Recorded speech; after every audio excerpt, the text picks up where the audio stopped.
52వ అధ్యాయం 7వ వచనంలో,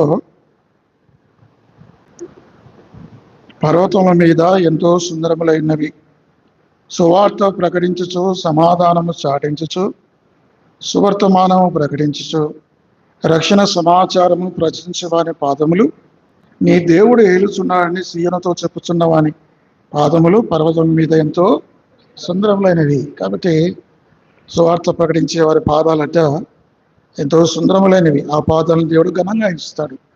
గత వారం కూడా పర్వతాల గురించి మనం ధ్యానించాం. పాత నిబంధనలో పర్వతాలు, వాటి అర్థాల గురించి గత వారం ధ్యానం చేశాం. మరొకసారి నేను మీకు జ్ఞాపకం చేస్తాను. గత వారం విన్న సత్యాలు. పాత నిబంధనలో 7 పర్వతాల గురించి మనం ధ్యానించాం. 7 పర్వతాలకు 7 అర్థాలు ఉన్నాయి కదా. మొట్టమొదటిగా మనం ఏం చెప్పుకున్నాం? అరారాతు కొండలు నూతన ప్రారంభం. నోహు జలప్రలయం తర్వాత నూతనంగా ఆయన జీవితాన్ని ప్రారంభించాడు. తర్వాత మౌంట్ మొరియా పర్వతం గురించి ఆ విధేయత, ప్రొవిజన్, విధేయత గురించి, అబ్రహాము విధేయత, మనం కూడా విధేయులమై దేవునికి ఉండాలని మొరియా పర్వతం మనకు నేర్పిస్తుంది. మూడవది మౌంట్ సినాయి, దేవుని యొక్క ప్రత్యక్షత, నిబంధన, ధర్మశాస్త్రం, దేవుడు మనం ఇశ్రాయేలు ప్రజలతో చేసిన నిబంధన గురించి మాట్లాడుతుంది. నాలుగవది హోరేబు పర్వతం. అది దేవుని పర్వతం అంటారు. ఈ హోరేబు పర్వతము నిశ్శబ్దంగా దేవుడు గుసగుసలాడుట అనే దాని గురించి మాట్లాడుతుంది. దేవుడు ఒకసారి మనతో నిశ్శబ్దంగా మాట్లాడతాడు కొన్నిసార్లు. తర్వాత నెబో పర్వతం. ఈ నెబో పర్వతము, మోషే ఆ పర్వత శిఖరం మీద నిలిచి వాగ్దాన దేశాన్ని చూశాడు. ఆయన వాగ్దాన దేశంలో ప్రవేశించలేదు, కానీ కనాను దూరం నుంచి ఆయన చూశాడు. ఇది మనకు విజన్ అండ్ హోప్, నిరీక్షణ, దర్శనం గురించి మాట్లాడుతుంది నెబో పర్వతము. తర్వాత ఆరవది మౌంట్ కర్మేల్ పర్వతము, పోరాడుట, విజయం గురించి మాట్లాడుతుంది. కర్మేలులో, ఆ కర్మేలు కొండ మీద ఏలియా 400 బయలు ప్రవక్తల్ని చంపివేశాడు. వారితో విజయం సాధించాడు. ఆయన ఆకాశం నుండి అగ్ని కురిపించాడు. గొప్ప విజయాన్ని శత్రువుపై సాధించాడు. కర్మేలు పర్వతం విజయానికి గుర్తు అని మనం చూసాం. 7వది మౌంట్ జాయన్, సియోను కొండ. సియోను పర్వతము దేవుడు నివసించే స్థలము. ఇది దేని గుర్తు? ఆరాధనకు గుర్తు అని మనం చూసుకున్నాం. పాత నిబంధన గ్రంథంలోని 7 పర్వతాలు 7 ఆత్మీయార్థాలు సూచిస్తున్నాయి. ఈరోజు మనం ఏం చేద్దామంటే, కొత్త నిబంధనలో ఉన్న పర్వతాలు, కొత్త నిబంధనలో ఉన్న కొండల గురించి. యేసు ప్రభువారు 7 కొండల మీద, కాబట్టి 7 కొండల మీద యేసు అని అర్థం. టైటిల్ ఏంటి? 7 కొండల మీద యేసు. కాబట్టి 7 పర్వతాలు. మొట్టమొదటిగా చూడండి, మత్తయి సువార్త 4వ అధ్యాయం. మొట్టమొదటి పర్వతం ఇదేంటంటే, మరి శోధన మరియు పాపం మీద విజయం సాధించుట. కాబట్టి ఈ మౌంట్ ఆఫ్ టెంప్టేషన్ అంటారు దీన్ని, శోధన కొండ. ఏమంటారు దీన్ని? శోధించబడిన యేసుప్రభు వారు శోధించబడిన కొండ. ఈ కొండ మీదకి ప్రతి ఒక్కరం కూడా వెళ్ళాలి. మనం అందరం శోధించబడాలి, శోధించబడదాం కూడా. యేసుప్రభు వారు వెళ్ళిన మార్గంలోనే మనం వెళ్ళాలి. మనకు కూడా శోధనలు తప్పవు. 4వ అధ్యాయం మత్తయి సువార్త దీని గురించి రాయబడింది. మత్తయి సువార్త 4వ అధ్యాయం ఎన్నో వచనం? అది 8వ వచనం. మరల అపవాది మిగుల ఎత్తైన ఒక కొండ మీదికి ఆయన తోడుకొని పోయి,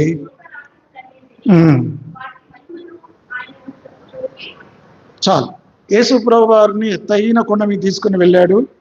తీసుకొని వెళ్ళి లోకరాజ్యం మహిమంతా ఒక్క నిమిషంలో చూపించారు. వాస్తవానికి ఈ లోకాన్ని, రాజ్యాన్ని సృజించింది ఎవరు? దేవుడు, యేసు ప్రభు వారి సృష్టికర్త. అయితే మానవుడు పాపం చేయటం వల్ల ఆ మహిమను మానవుడు కోల్పోయాడు. ఆ యొక్క లోకాన్ని, ఆ మహిమను, ఆ రాజ్యాన్ని మానవుడు కోల్పోయాడు. దాని మీద సాతానుకు అధికారం వచ్చింది. సాతాను ఈ లోకానికి అధికారి కాబడ్డాడు. వాస్తవానికి దేవుడు సృష్టించిన లోకాన్నే దేవునికే చూపిస్తున్నాడు అపవాది. మిగిలిన ఎత్తైన కొండ మీదకి తీసుకుని వెళ్ళి అదంతా చూపి ఈ లోకరాజ్య మహిమ చూపించి నాకు ఏమన్నాడు, నమస్కారం చేయి, ఇదంతా నీకు ఇస్తాను. యేసు ప్రభువా, నువ్వు మహిమ కావాలి కదా నీకు, నీ తండ్రి నీకేం చెప్పాడు? ఏం చెప్పాడు తండ్రి? కీర్తన గ్రంథం 2వ అధ్యాయం. తండ్రి చెప్పిన మాటలు చాలా కఠినమైన మార్గం అది, అదంతా నీకు అక్కర్లేదు, సులువైన మార్గం నేను నీకు చెప్తానని చెప్పి సైతాను చెప్పాడు.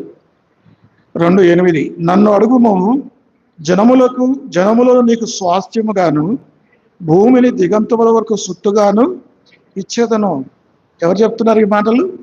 తండ్రి అయిన దేవుడు తన కుమారుడైన యేసుక్రీస్తు వారికి చెప్తున్నాడు. ప్రభువు, నా ప్రభువుకు.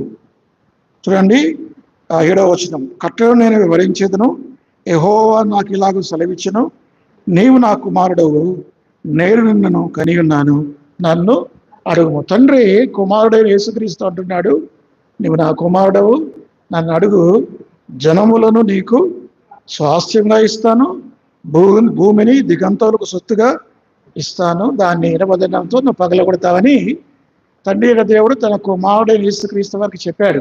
కానీ ఇది ఇస్తానన్నాడు, కానీ దాని మార్గం చాలా కఠినమైనది. యేసు ప్రభు వారు సిలువను మోయాలి, శ్రమలు అనుభవించాలి, శోధనలు సహించాలి, రక్తం గార్చాలి, ప్రాణం పెట్టి సమాధులు జయించి తిరిగి లేవాలి. అప్పుడు శ్రమలు లేకుండా కిరీటము లేదు. There is no crown without cross అని అంటారు. సిలువ లేకుండా కిరీటము లేదు. కాబట్టి నీకు ఇస్తాను కానీ కుమారుడా, నువ్వు శ్రమలు అనుభవించాలి, నువ్వు కష్టాలు పడాలి, నువ్వు శోధింపబడాలి, మనుషుల చేత అపహసించబడాలి అని తండ్రి అయిన దేవుడు తన కుమారుడైన యేసుక్రీస్తు వారికి చెప్పాడు. చూడండి, ఫిలిప్పీలకు రాసిన పత్రిక 2వ అధ్యాయం. ఆ మార్గం గుండా యేసు ప్రభు వారు వెళ్ళారు. 8వ వచనం, మరి ఆయన ఆకారమందు 2:8 మనుషుడిగా కనపడి మరణం పొందినంతగా, అనగా శిలువ మరణం పొందినంతగా విధేయత చూపిన వాడై తను తాను తగ్గించుకున్నాడు, మరణం పొందాడు, శిలువను సహించాడు. కాబట్టి దేవుడు ఆయన ఏం చేశాడు? హెచ్చించాడు కదా. అందుచేతను పరలోకమందున్న వారిలో కానీ, భూమి మీద ఉన్న వారిలో కానీ, భూమి కింద ఉన్న వారిలో కానీ ప్రతి వాని మోకాలను యేసునామమును వంగినట్లును, ప్రతి వాని నాలుకయు తండ్రి అయిన దేవుని మహిమార్థమై యేసుక్రీస్తు ప్రభువును ఒప్పుకున్నట్లును దేవుడు ఆయన అధికముగా హెచ్చించి ప్రతి నామమునకు పైనామమును ఆయనకు. ఎప్పుడు దేవుడు ఆయన హెచ్చించాడు? ఎప్పుడు ఆయన హెచ్చించాడు? శ్రమలు పొంది, సిలువను సహించి, మరణము చూసి, ఆ తర్వాత ఆయనకు మహిమ. కాబట్టి ఇప్పుడు సైతాను అంటున్నాడు, ఇవన్నీ నీకు అక్కర్లేదు యేసు ప్రభువా, నువ్వు ఎందుకు శ్రమలు పొందాలి? షార్ట్ కట్స్ చూపిస్తాడు ఎప్పుడు సైతాను. మనకు కూడా ఏం చేస్తాడు సైతాను? ఎప్పుడు కూడా షార్ట్ కట్స్ చూపిస్తాడు. సంవత్సరం అంతా పిల్లవాడు చదవనీయుడు, ఎంజాయ్ చేస్తాడు పిల్లలు, స్టూడెంట్స్. ఆఖరిలో షార్ట్ కట్స్ ఏంటంటే కాపీ కొట్టాలి, నకలు కొట్టాలి. వాడు పట్టుబడతాడు, డిబార్ అవుతాడు, సంవత్సరం వేస్ట్ అవుతుంది. షార్ట్ కట్స్లో ఎప్పుడు కూడా విజయానికి షార్ట్ కట్స్ లేవు. కష్టపడాల్సిందే, శ్రమ పడాల్సిందే, విజయం సాధించాల్సిందే. చాలామంది షార్ట్ కట్లో వెళ్ళి అన్యాయం అక్రమాలు చేసి డబ్బు సంపాదించి తమ క్యారెక్టర్ని పోగొట్టుకుంటున్నారు, అంతా నష్టపోతున్నారు. షార్ట్ కట్లో తొందరగా డబ్బు సంపాదించాలి, అది కుదరదు. మనం కష్టపడాలి, శ్రమ పడాలి. జీవితంలో యేసు ప్రభు వారు నడిచిన మార్గంలో మనం వెళ్ళాలి కదా. ఆయన ఏ మార్గంలో నడిచాడు? 1 పేతురు 2వ అధ్యాయం. 1 పేతురు 2వ అధ్యాయం 21. మీ కొరకు బాధపడి మీరు తన అడుగుజాడలందు నడుచుకున్నట్లు మీకు మాదిరి ఉంచిపోయాను. యేసుక్రీస్తు వారు బాధపడ్డాడు, ఆయన అడుగుజాడలో మనం నడవాలి. ఆయన బాధపడితే మనం ఏం చేయాలి? మనం కూడా బాధపడాలి. మనకు సులువైన మార్గం లేదు. పరలోకం వెళ్ళాలంటే సులువైన మార్గం ఉందా? లేదు. అపోస్తుల కార్యములు 14వ అధ్యాయం. పరలోకం వెళ్ళాలంటే షార్ట్ కట్స్ లేవు. అపోస్తుల కార్యము 14వ అధ్యాయం. 14వ అధ్యాయం కదా, 14వ అధ్యాయం ఎన్నో వచ్చినామా? 22వ వచనం. శిష్యుల మనసులను దృఢపరిచి విశ్వాసమందు నిలకడగా ఉండవలనియో, అనేక శ్రమలు అనుభవించి మనము దేవుని రాజ్యంలో ప్రవేశింపవలనియో వారిని. కాబట్టి అనేక శ్రమలు అనుభవించి దేవుని రాజ్యంలో ప్రవేశించాలి. ఊరికే రాదు, ఉచితంగా రాదు దేవుని రాజ్యం. ఈ లోకంలో ఒక ఉద్యోగం, ప్రభుత్వ ఉద్యోగం సాధించాలంటే ఎంత కాంపిటీషన్ ఉంది. ఒక ఐఏఎస్ ఐపీఎస్ కాబట్టి ఎంత కాంపిటీషన్ ఉంది. ఒక ఒలింపిక్ మెడల్ సంపాదించి ఎంత శ్రమ పడాలి. ఈ లోక సంబంధమైన వాడికి ఇంత శ్రమ పడితే పరలోక రాజ్యాన్ని పొందడానికి ఎంత శ్రమ పొందాలి. కాబట్టి మనం కూడా శ్రమ పొందాలి. కొన్నిసార్లు మనం అనుకుంటాం, ఎందుకు నాకు ఈ బాధలు, ఎందుకు నాకు ఈ కష్టాలు అంటే, మనకే కష్టాలు. లోకంలో మీకు సంతోషం కలుగునా, లోకంలో మీకు శ్రమ కలుగు. ఆయన ధైర్యం చేసుకోండి, నేను లోకమును జయించినాను. కాబట్టి తండ్రి అయిన దేవుడు కుమారుని ముందు ఒక టాస్క్ పెట్టాడు.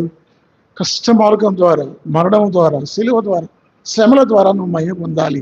అప్పుడే నీ నామాన్ని హెచ్చిస్తాని తండ్రి అయిన దేవుడు చెప్తే, సైతాన్ ఏం చెప్తున్నాడు?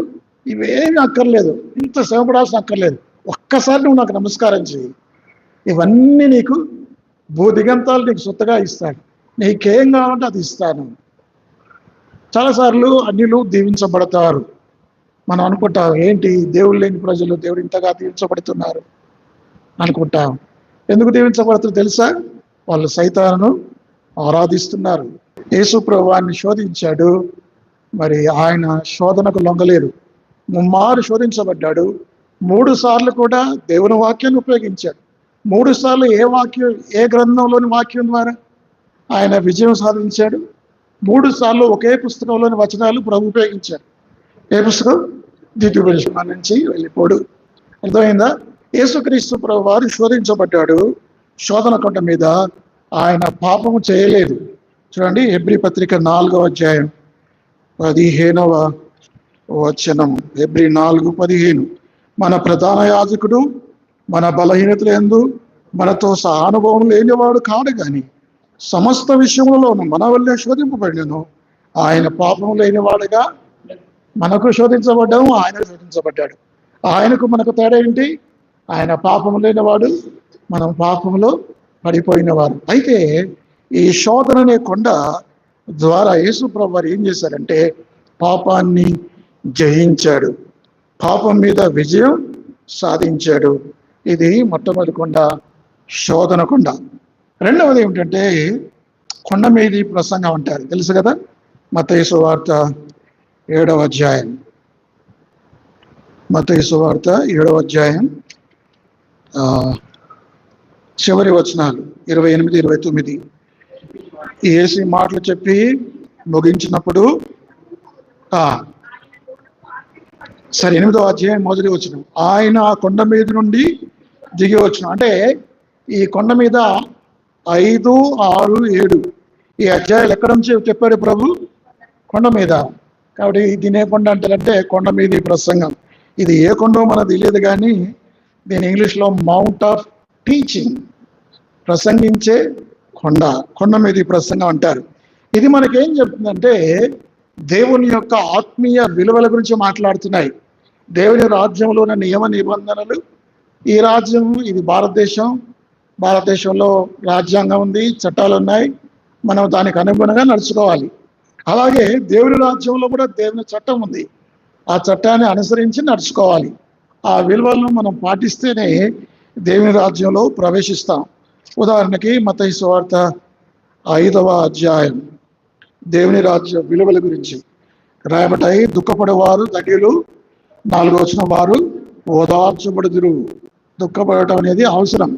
తర్వాత 3వ వచనంలో ఆత్మ విషయమై దీనులైన వారు. దేవుని వాక్యం ఏం చెప్తుంది? నిన్ను నువ్వు తగ్గించుకో అని చెప్తుంది.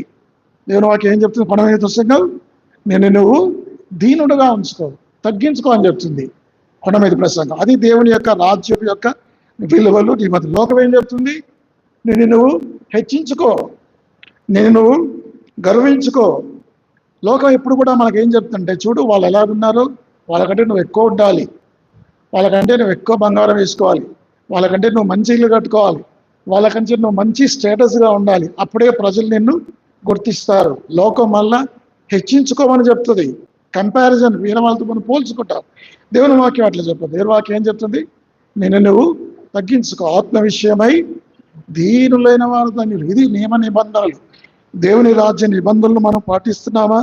కనికరము గలవారు ధన్యులు, వారి కనికరమును పొందుదురు. ఇవన్నీ కూడా రాజ్య నియమాలు. హృదయ శుద్ధి గలవారు ధన్యులు, వారు దేవుని చూసేవారు. మన హృదయం శుద్ధి ఉందా? ఇవన్నీ మనం పరిశీలించుకోవాలి. తర్వాత సమాధానపరచువారు ధన్యులు, వారు దేవుని కుమారులను పడుదురు. నీతి నిమిత్తం హింసించబడేవారు ధన్యులు, పరలోక రాజ్యము. ఇవి పరలోక రాజ్యం యొక్క నియమాలు. కాబట్టి ఈ మౌంట్ ఆఫ్ టీచింగ్ మనకేం చెప్తుందంటే ఆ దేవుని రాజ్యం యొక్క విలువల గురించి మనం మాట్లాడుతుంది.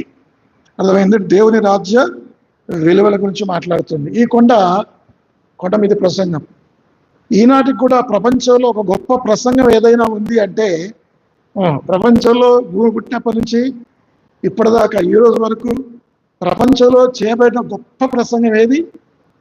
కొండ మీద ప్రసంగమే. దానికి మించిన ప్రసంగం ఇప్పటిదాకా ఎవ్వరూ చేయలేరు. ఏ వ్యక్తులు అంత గొప్ప ప్రసంగాన్ని ఇవ్వలేరు. యేసుక్రీస్తు ప్రభువారు గొప్ప ప్రసంగికుడు. గొప్ప ప్రసంగం 5, 6, 7 అధ్యాయాలు. కాబట్టి రెండవ కొండ ద్వారా మనం ఏం నేర్చుకుంటున్నాం? కొండ మీద ప్రసంగం ద్వారా దేవుని రాజ్య నియమాలు, వాటి విలువలను మనం పాటించాలి. మనం మోరల్ వాల్యూస్ అంటారు, వాటి కనీసం నైతిక విలువలు లేవు అంటారు. నైతిక విలువల గురించి కాదు, ఇది ఆత్మీయమైన విలువలు. ఆత్మీయమైన విలువలు పాటించడం దేవుని బిడ్డలుగా నేర్చుకోవాలి. కొండ మీద ప్రసంగం అది మనకు నేర్పిస్తుంది. ఇది రెండవ ప్రసంగం. ఇక మూడవది మత్తయి సువార్త 14వ అధ్యాయం 23వ వచనం. మత్తయి 14:23. పంపివేసి ప్రార్థించుటకును ఏకాంతముగా కొండ ఎక్కిపోయి సాయంకాలం అయినప్పుడు, ఇది ప్రార్థనా కొండ. ఏ కొండ ఇది? మూడవది ప్రార్థనా కొండ. ఇక్కడ సమస్య ఏంటంటే యేసు ప్రభువారు 5,000 మందికి 5 రొట్టెలు 2 చేపలు 5,000 మంది పురుషులకు పంచాడు. 5,000 మంది పురుషులు అంటే ఇక్కడ స్త్రీలు కూడా 5,000 మంది ఉండవచ్చు, పిల్లలు కూడా 2,000 మంది ఉండవచ్చు. మొత్తానికి అంతా కలిపి ఎంతమంది ఉండవచ్చు? ఎగ్జాంప్షన్ 12,000 మంది తృప్తిగా తిన్నారు ఈ 5 రొట్టెలు 2 చేపల ద్వారా. యేసు ప్రభువు అద్భుతాలు చేశాడు, ఇంకా 12 గంపలు ఎత్తారు. ఎప్పుడైతే ఈ రొట్టెలు తిన్నారో ఆ మనుషులు ఏమనుకున్నారంటే, యేసు ప్రభువును మనం రాజుగా చేస్తే, యేసు ప్రభువును ఈ దేశానికి రాజుగా చేస్తే ఇక మనకి ఎప్పుడంటే అప్పుడు రొట్టెలు ఇస్తాడు, మనకు కావాల్సిన వాళ్ళు ఇస్తాడు. మనం ఏ కష్టపడకుండా ఏ పని చేయకుండా సోమరిగా ఉండి ఆయన రొట్టెలు రుచికరంగా ఉన్నాయి. యేసు ప్రభు ఇచ్చింది ఎట్లా ఉంటుంది? ఎందుకంటే ఆయనే రుచిగలవాడు. యెహోవా ఉత్తముడని taste and see that the lord is good. యెహోవా ఉత్తముడని రుచి చూచి యేసు ప్రభు వారే ఉత్తముడైతే ఆయన ఇచ్చే ఇంకా రుచిగా 5 రొట్టెలు 2 చేపలు వాళ్ళ జీవితంలో అంత మధురమైన రుచి వాళ్ళు ఎప్పుడూ చూసుంటారు పోవచ్చు. వాళ్ళ భార్యలు రొట్టెలు చేయొచ్చు, వాళ్ళ ఇంటి వారు రొట్టెలు చేయొచ్చు, కానీ అంత రుచికరంగా ఎన్నడూ లేవు. ఇంత రుచికరమైన రొట్టెలు యేసు ప్రభు ఇస్తున్నాడు కదా, ఆయన మనం వెంబడిద్దాం, ఆయన రాజుగా చేద్దాం, ఎప్పుడంటే అప్పుడు రొట్టెలు మనకి ఇస్తాడని అనుకున్నారు. యేసు ప్రభు వారు నీళ్ళని ద్రాక్షరంగా చేసినప్పుడు ఆ పెళ్లి అధికారి మైండ్ పోయింది. నా జీవితంలో ఎన్నో పెళ్లిళ్ళకు నేను హాజరయ్యాను, కానీ ఇంత రుచికరమైన ద్రాక్ష రసం నేను ఎప్పుడూ త్రాగలేదు. ఏ పెళ్లికి పోయినా అక్కడ జబ్బు రసం, నీళ్ళ ద్రాక్ష రసం ఉంటుంది, కానీ ఇంత మధురమైన రుచికరం ఎలా ఉంది ఇది అని అడిగాడు పెళ్లివాడిని. పెళ్లి కుమారుడు, ఏందయ్యా ఇది, ఎక్కడ తెచ్చావు? అందరూ జబ్బు రసం పోస్తారు కదా, ఆఖరి దాకా ఎంత మంచి రసం ఉంటే యేసు ప్రభు ఇచ్చేది ఏదైనా, అది రొట్టెలైనా ద్రాక్ష రసమైనా ఇంకేదైనా సరే ఎలా ఉంటుంది? అది ఎంతో మధురంగా రుచికరంగా ఉంటుంది. కాబట్టి వీళ్ళు అన్నారు యేసు ప్రభువును. అప్పుడు యేసు ప్రభు అర్థమైపోయింది, వీళ్ళు సోమరులుగా ఉండి మరి నన్ను రొట్టెలు అడగడానికి వస్తానని చెప్పి ప్రభు గ్రహించి వాళ్ళతో ప్రభు ఒక స్టేట్మెంట్ ఇచ్చాడు. ఏమనిచ్చాడు చూడండి, యోహాను సువార్త 6వ అధ్యాయం 26వ వచనం. యోహాను 6:26. యేసు, మీరు సూచనలు చూచడం వల్ల కాదు కానీ రొట్టెలు భుజించి తృప్తి పొందటం వల్లనే నన్ను వెతుకుచున్నారని మీతో నిశ్చయముగా చెబుతున్నాను. యేసు ప్రభువుగా తెలిసిపోయింది. వాళ్ళు సూచక్రియల కోసం, అద్భుతాల కోసం, రొట్టెల కోసం, దానికోసం వస్తున్నారు తప్ప రక్షణ కోసం వాళ్ళు రావట్లేదు. 27వ వచనం చూడండి, క్షయమైన ఆహారం కొరకు కష్టపడకుడి కానీ నిత్య జీవము కలగజేయు అక్షయమైన ఆహారము కొరకే కష్టపడి మనుష్య కుమారుడు దాన్ని మీకు ఇచ్చును. కాబట్టి అప్పుడు యేసుప్రభు వారు ఏం చేశారంటే వెంటనే ఆయన ఏం చేశాడు, ఎప్పుడైతే ఈ సంగతి తెలుసుకున్నాడో వేల మంది ప్రజలు రొట్టెల కోసం వెతుకుస్తున్నారు. యేసుప్రభు వెళ్ళి ఆ శోధన నుంచి తప్పించుకోవడానికి, ఏ శోధన రాజుగా చేయడానికి యేసుప్రభు వారు రాలేదు. ఆయన ముమ్మాటికి రాజే, ఆయన రాజులకు రాజు, ప్రభులకు ప్రభు. కానీ మొదటి రాకడలో ఆయన రాజుగా, ఆయన పుట్టుకతోనే రాజు. బెత్లెహేములో యెరూషలేములో యూదుల రాజుగా పుట్టినవాడు ఆయన రాజే. కానీ మొదటి రాకడలో యేసుప్రభు వారు రాజుగా ఉంటకు రాలేదు. తను తగ్గించుకొని దీనుడుగా, దాసుడిగా మన కొరకు ప్రాణం పెట్టడానికి వచ్చాడు. కాబట్టి యేసుప్రభు వారు ఆయన దీనత్వం వహించాడు. అప్పుడు ఒకవేళ యేసుప్రభువే రాజుగా చేయబడ్డాడు అనుకోండి, వాళ్ళ చూడండి యోహాను సువార్త 6వ అధ్యాయం, యోహాను 6వ అధ్యాయం 15వ వచనం. రాజుగా చేయుటకు వారు వచ్చి తన్ను బలవంతముగా పట్టుకొనబోతున్నారు యేసు ఎరిగి మరలా కొండకు, చూసారా కొండకు ఎందుకు వెళ్ళాడు? ఆ శోధనను తప్పించుకోవడానికి. కాబట్టి శోధన తప్పించుకోవడానికి ఏకైక మార్గం ఏంటి?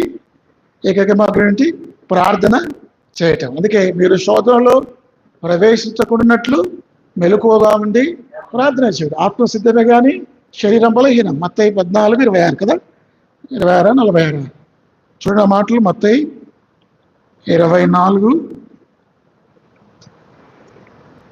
24, ఎన్నో వచ్చినామా? మత్తయి 24 చెప్పండి, లేదా 26:41. 26:41 రైట్. మీరు శోధనలో ప్రవేశించకున్నట్లు మెలకువగా ఉండి ప్రార్థన చేయండి. ఆత్మసిద్ధమే కానీ. కాబట్టి శోధనలో ప్రవేశించకున్నట్లు, శోధనలో పడిపోకుండా, శోధన తప్పించుకోవాలంటే ఏకైక మార్గం ఏంటంటే ప్రార్థన చేయటమే. యేసుప్రభువుకి సత్యం తెలుసు. చాలాసార్లు మనం ప్రార్థన చేయట్లేదు, అందుకే శోధింపబడుతున్నాం. ఒకవేళ యేసుప్రభు వారు రాజుగా ఒప్పుకున్నాడు అనుకోండి, ఒప్పుకుంటే ఏమయ్యేది? యేసుప్రభు రాజుగా అయిపోయాడు, ఒప్పుకున్నాడు, ఆయన పట్టాభిషేకం చేశారు అనుకోండి. అప్పుడు రాజు అయిన వాడు సిలువకి ఎక్కుతాడా? యేసుప్రభు రాజు సిలువకి ఎక్కుతాడా? ఆయన సిలువకి ఎక్కకపోతే మనకు పాప క్షమాపణ లేదు. ఆయనైతే సింహాసనం మీద కూర్చుంటాడు, కానీ మనం అందరం కూడా నశించేట వాళ్ళు. కాబట్టి ప్రభు రాజుగా ఉండడానికి ఇష్టపడలేదు. బలవంత పెడతారేమో అని ముందుగా తెలుసుకొని, ఒకవేళ శిష్యులు కనుక ఈ సంగతి వింటే పేతురు ఏమంటాడు? ప్రభా, నువ్వు రాజు కావాలి, నువ్వు రాజు అయితే నేనేమవుతా?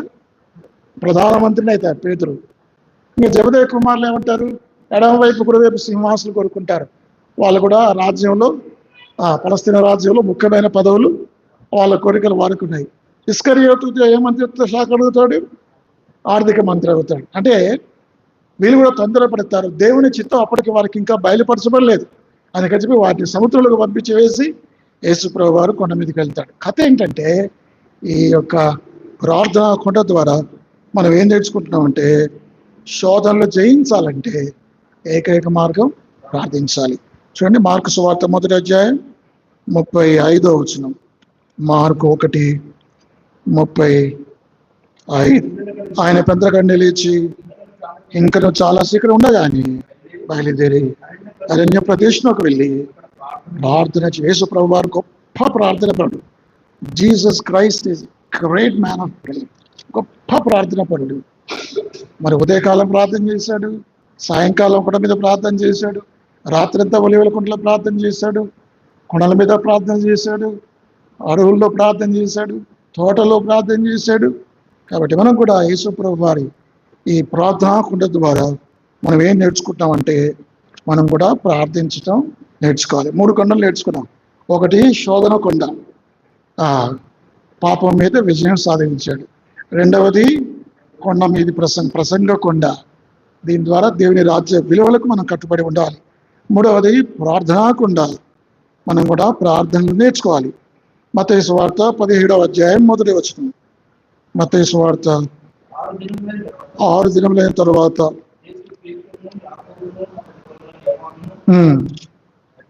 వెంట పెట్టుకొని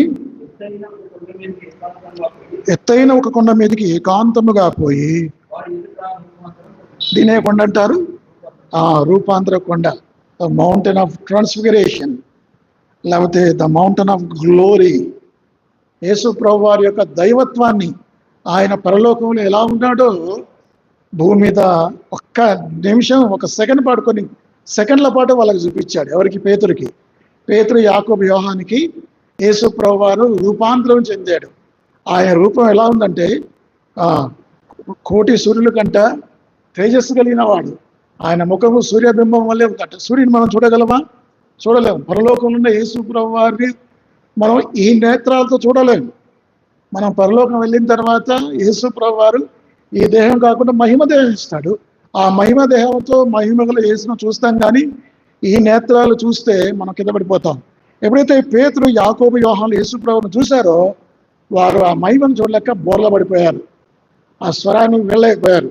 చూడండి, 2వ పేతురు 1వ అధ్యాయం, 2వ పేతురు 1వ అధ్యాయం 17వ వచనం. ఆయన మహాత్యమును మేము కల్లారా చూసిన వారమై తెలిపితిమి, ఈయన నా ప్రియ కుమారుడు, ఈయన ఎందు నేను ఆనందించున్నాను అనే శబ్దము మహాదివ్య మహిమ నుండి ఆయన ఎద్దకు వచ్చినప్పుడు తండ్రి అయిన దేవుని వలన గంధయు మహిమయు ఆయన పొందగా మేము ఆ పరిశుద్ధ పర్వతం మీద ఆయనతో కూడా ఉండిన వారమై ఆ శబ్దం ఆకాశం నుండి రాగా వింటిమి. ఇక్కడ యేసుక్రీస్తు ప్రభు వారు ఆ రూపాంతర కొండ మీద వెళ్ళినప్పుడు యేసుక్రీస్తు ప్రభు వారు ఆ రూపాంతర కొండ మీద ఎటువంటి గొప్ప సంగతులు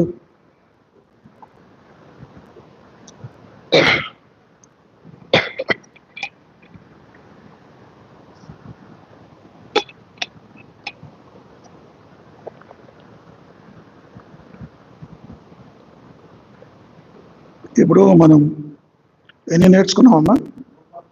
రూపాంతర కొండలో దీన్ని బట్టి మనం ఏం నేర్చుకోవాలంటే మనం కూడా రూపాంతరం చెందాలి.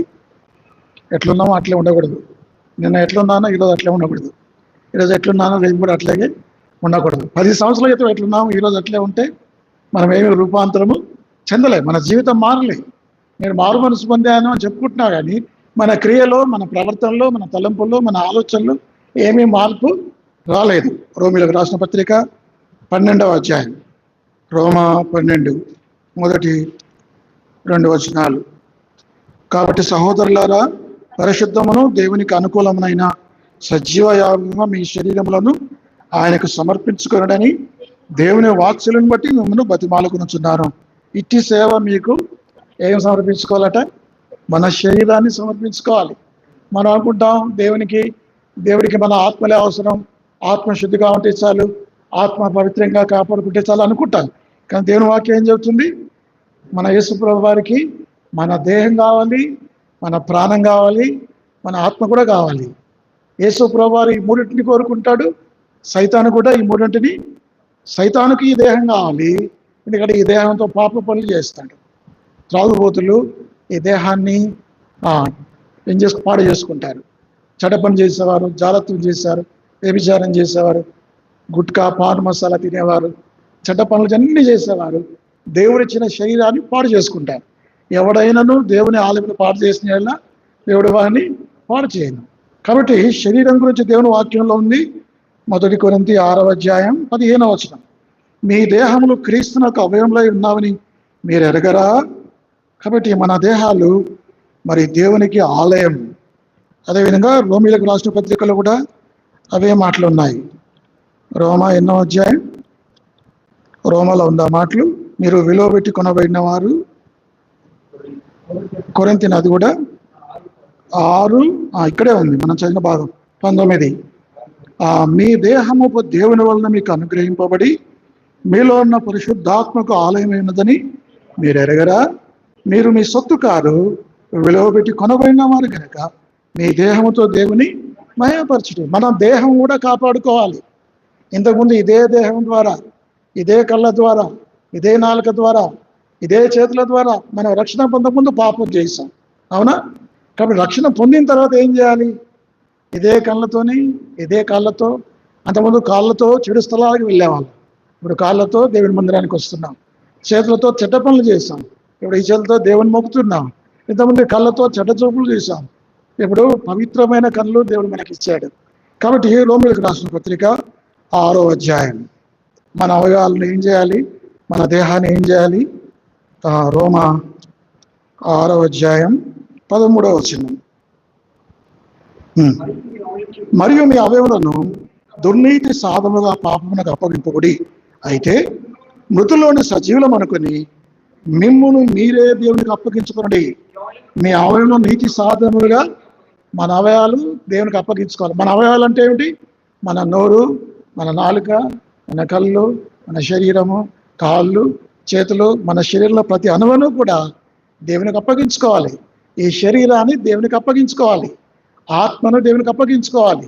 ఆయన చిత్తానికి, ఆయన శరీరాన్ని ఆయన చిత్తానికి అప్పగించుకోవాలి. ఆయన మన మనస్సును ఆయనకు అప్పగించుకోవాలి. 3 దేవునికి అప్పగించుకోవాలి. ఒకటి మన శరీరం, రెండవది మన మనస్సు. ఎందుకంటే మనస్సు అప్పగించుకోకపోతే మనస్సు అనేది శరీరాన్ని కంట్రోల్ చేసేది ఏమిటి? బాడీని కంట్రోల్ చేసేది ఏమిటి? మైండ్. శరీరం కంట్రోల్గా ఉండాలంటే మనసు కంట్రోల్ తప్పితే శరీరం కంట్రోల్ పోతుంది. కాబట్టి శరీరానికి ఆయనకు అప్పగించుకోవాలి, మనస్సును ఆయనకు అప్పగించుకోవాలి. మనస్సును దేని కంట్రోల్ చేస్తుంది? చిత్తము, విల్ అంటారు. Where there is a will there is a way. మనసు ఉంటే మార్గం ఉంటుంది. అంటే తెలుగులో మనసు అన్నారు కానీ మనసు కంటే ఎక్కువైంది చిత్తం అనే మాట. ఆ చిత్తమే మనసుని కంట్రోల్ చేస్తుంది, మనసు శరీరాన్ని కంట్రోల్ చేస్తుంది.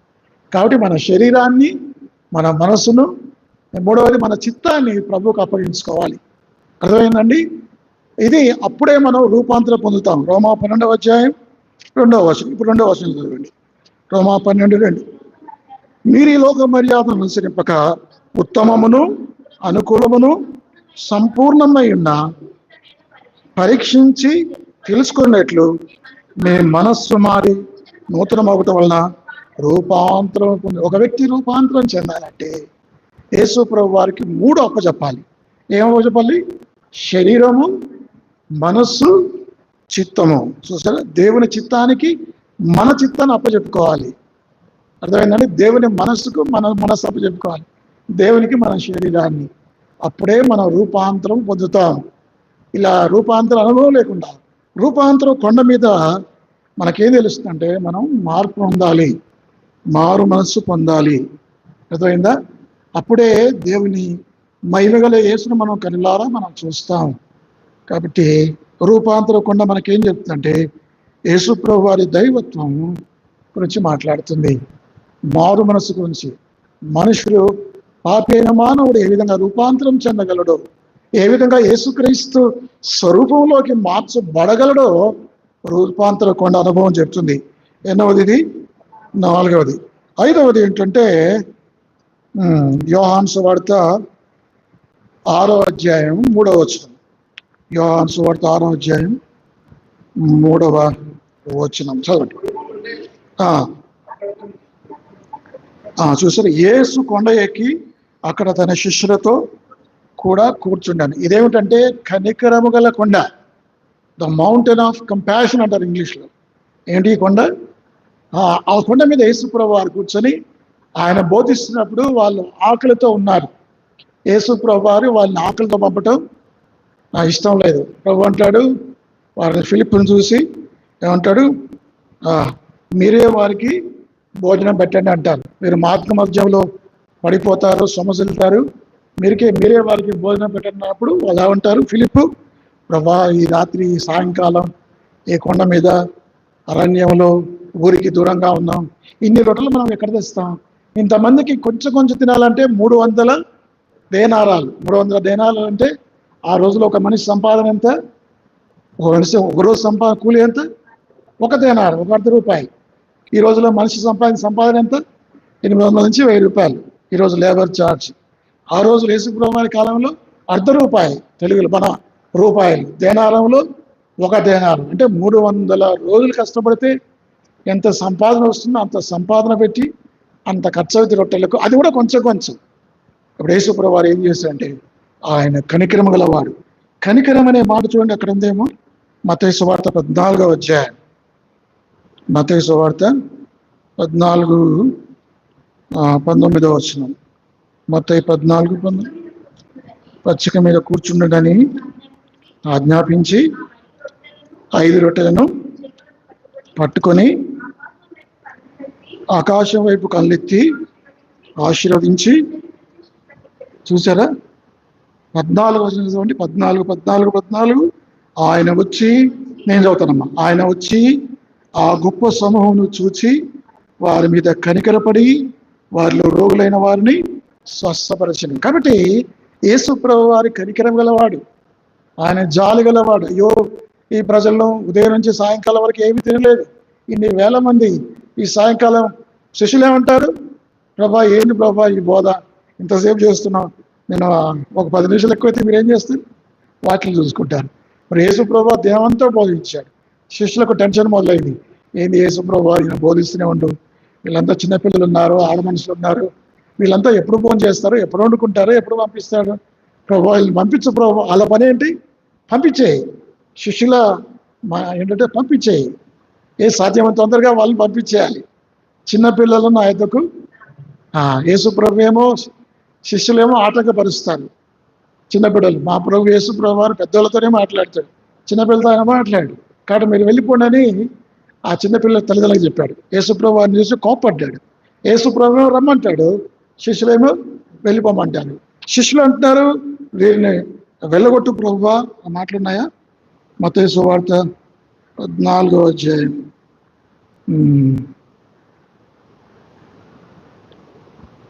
15వ వచనం. సాయంకాలం అయినప్పుడు శిష్యుల యొద్దకు వచ్చి, ఇది అరణ్య ప్రదేశము, ఇప్పటికే ప్రొద్దుపోయాను, ఈ జనులు గ్రామంలోనికి వెళ్ళి భోజన పదార్థములు కొనుటకై వారిని పంపివేయు. ఇక చూసి వాళ్ళు ప్రభు బోధిస్తూనే ఉంటాడు, ప్రభు స్వస్థపరుస్తూనే ఉంటాడు, ఇంకా చాలు ప్రభు వాళ్ళ ఇంటికి వెళ్ళి వండుకోవాలని వాళ్ళని పంపించేయి అంటే, ప్రభు అన్నాడు వాళ్ళు పంపించడం కాదు, మీరే వాళ్ళకి భోజనం పెట్టండి. ఎక్కడి నుంచి పెడతాం? అప్పుడు యేసు ప్రభు అన్నాడు, మీ దగ్గర ఏమైనా ఉందా అంటే 5 రొట్టెలు 2 చేపలు తీసుకొస్తాడు. ఎవరు తీసుకొస్తారు 5 రొట్టెలు 2 చేపలు? ఆ చిన్నవాడే. ఏ శిష్యుడు? ఆంద్రేయ. He was a field man. పేతురు వలె గొప్ప ప్రసంగికుడు కాదు, పేతురు వలె పులిపీఠాలు కోరుకునేవాడు కాదు, పేతురు వలె నాయకుడు కాదు. అందరికంటే పేతురు కంటే సీనియర్ ఎవరు? ఆంద్రేయ, పేతురా? ఆ ఆంద్రేయ వెనకబడిపోయాడు. ఇప్పుడు శిష్యుల్లో మొట్టమొదటి పేరు ఎవరికి ఉంటుంది? పేతురుకు ఉంటుంది. మొట్టమొదటి పేరు నాయకుడు ఎవరు? Who was the first Pope అంటే పేతురే, నాయకుడు పేతురు. కానీ పేతురుని ఇచ్చినవారు ఆంద్రేయ. సీనియర్ వెనకబడిపోయాడు, జూనియర్ పైకి పోయాడు. అప్పుడు ఆంధ్ర మనమైతే ప్రభువా నీకు ఇది న్యాయమా? నేను ముందు వచ్చానా, మావాడు ముందు వచ్చాడా? నేను ముందు వస్తే నన్ను ఆఖరి చేసి వాడిని పైకి తీయడం న్యాయమా అని సరిగేవాళ్ళం. కానీ ఆంధ్రయ్య లాంటి వాడు కాదు. ఆంధ్రయ్య ప్రజల మనిషి, ఎప్పుడు ఫీల్డ్లో ఉంటాడు. నాకు ఈ కోరికలు వద్దు, ఉన్నత స్థానాలు నాకు వద్దు, ఇవేవి నాకు కావాల్సిందేంటి, నేను ఎప్పుడు ప్రజల మధ్యలో ఉంటాను అని చెప్పి ఆంధ్రయ్య వెతకతో మొదలుపెట్టాడు. ఎవరి దగ్గర ఏమైనా ఉందా? ఒక చిన్న పిల్లవాడి దగ్గర 5 రొట్టెలు 2 చేపలు ఉన్నాయి. బిడ్డ 5 రొట్టెలు 2 చేపలు ప్రభుకి ఇస్తావా? ఇస్తాను. 5 రొట్టెలు 2 చేతులు మరి ప్రభు చేతిలో పెట్టాడు. ప్రభువు ప్రార్థన చేసి విస్తారంగా 5,000 మంది భోజనం చేస్తారు. అంటే కనికరము గలవాడు. ఈ కొండ ఏ కొండ ఇది? కనికరము కొండ. మనం కూడా కనికరం కలిగి ఉండాలి. హార్ట్ మనకు ఉండకూడదు. మనం కూడా కనికరము గల వాళ్ళ వలె, జాలి వలె మనం ఉండాలి. దయాదాక్షిణ్యం కలిగి ఉండాలి. ఇతరుల మీద జాలి పడాలి, కనికరం చూపించాలి, కంపాషన్ ఉండాలి.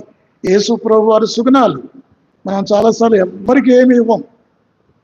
ఆకలితో ఉన్నా మనం పట్టించుకోం కదా. యాకోబు పత్రికలో ఏముంది? నువ్వు చలి కాచుకో,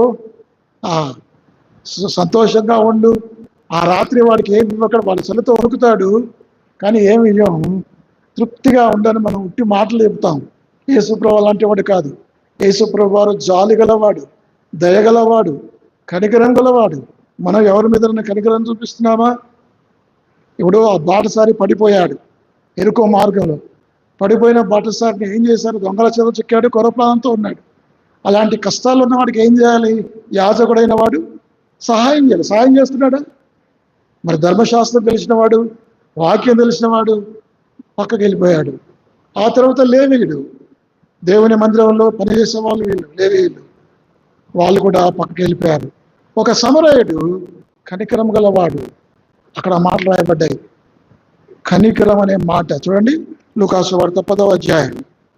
నిజంగా ఎంత గొప్ప త్యాగం, ఎంత కనికరం చూపించాడు. లూకాసు వార్త 10వ అధ్యాయం. ఆ మాట చూడండి, కనికరం అనే మాట. చూచి అతని మీద జాలిపడి. ఒక సమరయుడు యూదులతో సాంగత్యం చేయరు, పడిపోయిన వాడు యూదుడు గాడిద మీద కూర్చొని జాలిపడ్డవాడేవాడు ఎవరతను? సమరయుడు. యూదులైన వారు తమ జాతి వాడిని విడిచిపెట్టి వెళ్ళిపోతే ఒక శత్రువైన వాడు, సమరయుడైన వాడు ఆ యూదుల మీద జాలిపడ్డాడు. కాబట్టి కనికరము, జాలి అవి దైవ లక్షణాలు. దేవుని బిడ్డలంగా ఈ కనికరమైన కొండ ద్వారా మనం ఏం నేర్చుకుంటున్నాం? మనం కూడా యేసుప్రభు ఇందాక మనం చదివాం, కనికరం గల వారు ధన్యులు, వారు కనికరము పొందెదరు. మనం కనికరం చూపిస్తే దేవుడు మన మీద కనికరం చూపిస్తాడు. మనం కనికరం చూపించకపోతే మన కనికరము దొరకదు. కాబట్టి ఏం కొండ ఇది? The mountain of compassion. చూసారా, ఇది ఏ కొండ? ఇది కనికరము గల కొండ. ఎన్నోది? 5వది. 6వది లూకాసు వార్త 19వ అధ్యాయం, 37వ అధ్యాయం. లూకాసు వార్త 19వ అధ్యాయం. ఒలీవల అనుకున్న చోటుకు ఆయన సమీపించున్నప్పుడు, ఇది ఏం కొండ? ఇది ఒలీవల కొండ. ఈ ఒలీవల కొండ మీద ఆయన నడుస్తున్నప్పుడు యెరూషలేమును చూసి ఏడుస్తాడు. లూకాసు వార్త 19వ అధ్యాయం 41వ వచనం. ఆయన ఆ పట్టణమునకు సమీపించినప్పుడు దాన్ని చూచి దాని విషయమై ఏడ్చి, నీవు ఈ దినమున్నయను సమాధాన సంబంధమైన సంగతులు తెలుసుకునేలా నీకెంతో మేలు. కాబట్టి ఒలీవల కొండ మీద యేసు ప్రభువారు ఏం చేశారంటే, ఒలీవల కొండ మీద నుంచి ఆ యెరూషలేమును చూసి ఏడుస్తున్నాడు. ఓ యెరూషలేమా, యెరూషలేమా, కోడి తన పిల్లలను తన రెక్కల కింద ఎలాగో చేర్చుకోవాలనుకుందో నేను కూడా మిమ్మల్ని చేర్చుకోవాలనుకున్నాను. 3.5 సంవత్సరాలు మీ మధ్య పరిచయం చేశాను. యెరూషలేములో యేసు ప్రభువు ఎన్ని సంవత్సరాలు చేశాడు? యెరూషలేము, యూదయ, గలిలయ ప్రాంతాల్లో 3.5 సంవత్సరాలు పరిచయం చేస్తే చాలా కొద్ది మంది రక్షించబడ్డారు. యెరూషలేములో కొద్ది మంది మాత్రమే రక్షించబడ్డారు. యేసు ప్రభువు వారి గుండె పగిలింది. అయ్యో, 3.5 సంవత్సరాలు పరిచయం చేశాను, దయ్యాలు వెళ్ళగొట్టాను, స్వస్థపరిచాను, బోధించాను, పరలోక రాజ్యం అంతా బోధించాను, వీరు మారు మనసు పొందలేదు. ప్రభు అంటున్నాడు, క్రీస్తు 70లో రోమన్ టైటస్ సైన్యాధిపతి ఈ యెరూషలేము మీద దాడి చేస్తాడు. ఆ ప్రవచనాన్ని ప్రభు చెప్తున్నాడు. చూడండి ఆ మాటలు 43 చదువుతాను. 19:43 లూకా. ప్రభువు నిన్ను దర్శించిన కాలం నీ వెరగకుంటివి గనక నీ శత్రువులు నీ చుట్టూ గట్టు కట్టి బొట్టడి వేసి అన్ని ప్రక్కలు నేను అరికట్టి నీలో ఉన్న నీ పిల్లలతో కూడా నేను నేల కలిపి నీలో రాతి మీద రాయి నిలుచునని దినములు వచ్చునని చెప్పాను. ఏ దినం వచ్చి మాట్లాడుతూ యేసు ప్రభువు వారు? క్రీస్తు 70లో ఆ సైన్యాధిపతి టైటస్ అనే సైన్యాధిపతి చరిత్ర చెప్తుంది, యెరూషలేము అంతా పాడైపోయింది. యెరూషలేము గోడలు పడగొట్టబడ్డాయి, దేవాలయం పడగొట్టబడింది, హిరోతి కట్టబడిన దేవాలయం పడగొట్టబడింది, మొత్తం రక్తసిక్త, కొన్ని లక్షల మంది యూదులు చంపబడ్డారు, అనేకులు చెనగొనిపోయారు. ఈ ప్రవచనం యేసుప్రభు చెప్తున్నాడు. కాబట్టి ఒలీవల కొండ ఏం చెప్తుందంటే దుఃఖపడటం గురించి మాట్లాడుతుంది కదా. ఒలీవల కొండ దేని గురించి మాట్లాడుతుంది? దుఃఖపడాలి. మనం కూడా ఏం చేయాలి? ఏడుస్తున్నామా? నశించిన ఆత్మలకు యేసుప్రభు వలె మనం కన్నీరు గారుస్తున్నామా? మారు మనసు లేని వారి కోసం కన్నీటి ప్రార్థన చేస్తున్నామా?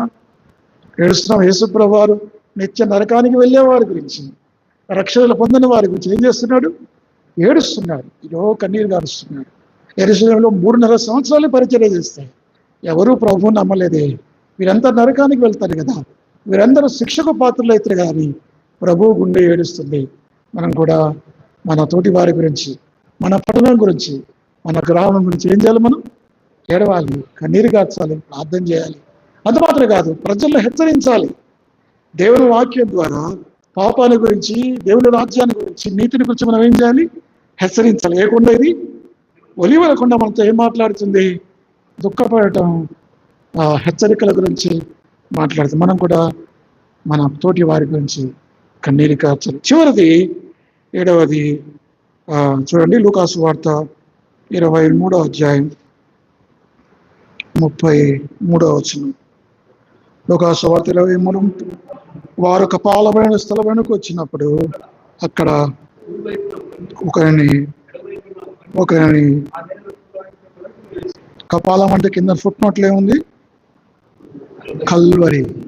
ఇదే కొండ, ఇది కల్వరి కొండ. కల్వరి కొండ మీద యేసు ప్రభువారు మానవాళికి రక్షణ అనుగ్రహించాడు. తన రక్తంగా వచ్చాడు, ప్రాణం పెట్టాడు. యెషయా గ్రంథం 53వ అధ్యాయం 5వ వచనం. యెషయా గ్రంథం 53వ అధ్యాయం 5వ వచనం. మన అతిక్రమం బట్టి గాయపరచబడెను, మన దోషులను బట్టి నలగొట్టబడెను, మన సమాధానార్థమైన శిక్ష పడెను దెబ్బల చేత. కాబట్టి ఈ యొక్క మౌంట్ ఆఫ్ కల్వరి ఏం మాట్లాడుతుందంటే మానవాళికి రక్షణ గురించి మాట్లాడుతుంది. యేసు ప్రభువు వారే రక్తం కార్చకపోతే, ప్రాణం పెట్టకపోతే, త్యాగం చేయకపోతే మానవాళికి రక్షణ లేదు. యేసు ప్రభువు వారు కొడా దెబ్బలు తిన్నాడు. ఎన్ని కొడా దెబ్బలు తిన్నాడు? 140 కాదు. 140 ఎవరు తిన్నారు? పౌలు తిన్నాడు. యేసు ప్రభువు వారు కొన్ని వేల దెబ్బలు తిన్నాడు. వందలు. ఆ రాత్రి నుంచి మరి ఉదయకాలం 9 గంటల వరకు ఆయన ఎంతో కొట్టారు, ఆయన ఎంతో హింసించారు, ఊరు వేశారు, అపహసించారు, ఆయన దిగంబరిగా చేశారు. ఆయన శిలువలో వేలాడేటప్పుడు దిగంబరిగా వస్త్రహీనుడిగా ఆయన అవమానాన్ని సహించాడు. కాబట్టి కల్వరి కొండ మనకి ఏం చెప్తుందంటే యేసు ప్రభువు వారి రక్షణ, త్యాగం, ప్రాణం పెట్ట, రక్తం కార్చుట, గాయపరచబడట, ఆయన ద్వారా, ఆయన శిలువ ద్వారా మనం రక్షించబడ్డాం. దేవుని బిడ్డలంగా కల్వరి కొండ ద్వారా మనం ఏం నేర్చుకుంటామంటే మనం కూడా త్యాగసహితులంగా ఉండాలి, త్యాగం చేసేవారంగా ఉండాలి. దేవుని బిడ్డలంగా మరి సాక్రిఫైస్ చేసేవారంగా ఆ విధంగా మనం ఉండాలి. ఈ 7 కొండల గురించి మనం ధ్యానించాం కదా. 7 కొండలు గత వారం మనం పాత నిబంధనలో 7 కొండల గురించి ధ్యానించాం. ఈ వారం దీనికి ఏమని పేరు పెట్టుకోవచ్చు? తెలుగులో 7 కొండల మీద యేసు. ఆ టైటిల్ పెడితే ఎట్లా ఉంటుంది? కొంచెం ఇబ్బందిగా ఉంటుంది. 7 కొండల మీద యేసు ఏంటి అనుకుంటారు, కానీ ఇంగ్లీష్లో బాగుంది. Jesus on the 7 mountains, the Jesus on the 7 hills అని చెప్పవచ్చు. 7 పర్వతాలు, 7 కొండలు యేసు ప్రభువారు నిలబడ్డ. ఈ 7 కొండల మీద యేసు ప్రభువారు నిలబడ్డాడు. ఆయన పాదాలు నిలవబెట్టాడు. మరి సువార్త ప్రకటించే వారి పాదములు పర్వతం మీద ఎంతో సుందరములవి. ఈ 7 కొండల మీద యేసు ప్రభువారు నిలబడ్డాడు. ప్రతి కొండ ఒక ఆత్మీయ అర్థాన్ని. మొదటి కొండ శోధన కొండ, పాపం మీద విజయాన్ని సాధించాడు. రెండవది ప్రసంగ కొండ, దేవుని విలువలు బోధించాడు. అది మూడవది ప్రార్థనా కొండ, మరి శోధన తప్పించుకోవడానికి ఆ కొండ మీదకి వెళ్ళి ప్రార్థించాడు. మనం కూడా ప్రార్థనా కొండ అనుభవం కలిగి ఉండాలి. నాలుగవది రూపాంతర కొండ, యేసు ప్రభువారు రూపాంతరం చెందాడు. మనం కూడా మన ప్రాణాత్మ దేహంలో యేసు ప్రభువారికి అప్పచెప్పుకోవాలి. ఆయన ద్వారా రూపాంతరం చెందాలి. ఆయన మహిమ గల యేసును మనం చూడాలి. ఐదవది కనికరం గల కొండ. యేసు ప్రభువారు 5,000 మందికి శిష్యులను పంపి అంటారు. యేసు ప్రభువారు కనికరం గలవాడు. 5,000 మంది తృప్తిగా తిన్నారు. ఆయన ఖాళీగా పంపించలేదు. ఆయన కనికరం గలవాడు, జాలి పడ్డాడు, ఎంతో మందిని స్వస్థపరిచాడు, వాక్యాన్ని బోధించాడు, ఆహారం పెట్టాడు. భక్సింగ్ గారి సహవాసులు ఏముంటుంది? మీటింగ్లో ఏముంటుంది? ముందు వాక్యం ఉంటుంది, తర్వాత ఆఖరిలో ఉంటుంది.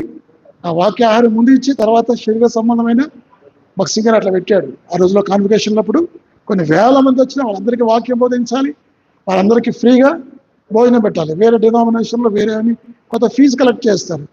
ఇక్కడ అది లేదు. మన సహవాసంలో యేసు ప్రభువారు ఆ కొండ మీద, కనికరమ కొండ మీద దేవుని వాక్యాన్ని బోధించాడు, వాక్యాహారం అందించాడు, ఆఖరిలో శరీర సంబంధమైన ఆహారం కూడా అందించాడు. మనం కూడా ఇతరుల జాలి పడాలి, కనికరం కలిగి ఉండాలి. అది ఐదవది. ఆరవది ఒలివల కొండ. ఇదేంటంటే కన్నీరు, దుఃఖము, హెచ్చరిక. మన పొరుగు వారి గురించి యేసు ప్రభువారి వలె యెరూషలేము చూసి ఏ విధంగా ఏడ్చాడు, మనం కూడా కన్నీరు కార్చాలి. ఏడవది, చివరిది ఏంటట? కల్వరి కొండ. యేసు ప్రభువారు మానవాళికి రక్షణ అందించిన కొండ, సిలువను మోసిన కొండ, మన కొరకు ప్రాణం అర్పించిన కొండ, రక్తం కార్చిన కొండ. మనం కూడా యేసు ప్రభువు వలె ఇతరుల కొరకు త్యాగం చేయాలి, ప్రయాసపడాలి. ఇతరుల కొరకే మనల్ని మనం వ్యయపరుచుకోవాలి. ఈ 7 కొండలు 7 ఆత్మీయార్థాలు జరుగుతున్నాయి. దేవుడి వాక్యమును దీవించిన ప్రార్థన